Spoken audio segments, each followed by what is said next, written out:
Dostlar. Amalan uşatınla hayırlı olsun. 2026 yılı 6. ayının 16. günü. Ben hazır Kırgızistan'ın Jalalabad şehirde. Mava önümde.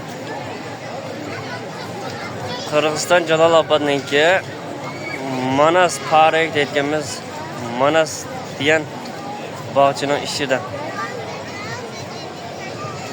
Yama edemcik. Saat hazır 9'un açtı ki saat. Yama edemcik yama bağçının.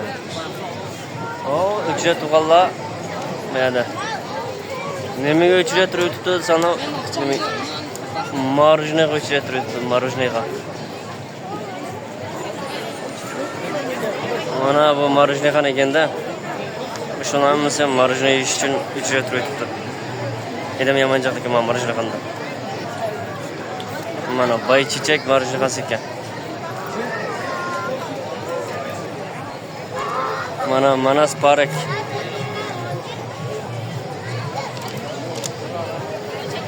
Kırgızistan Jalalabad'daki Manas Park.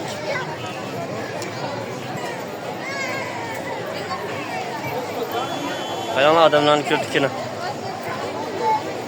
Şuna geldi.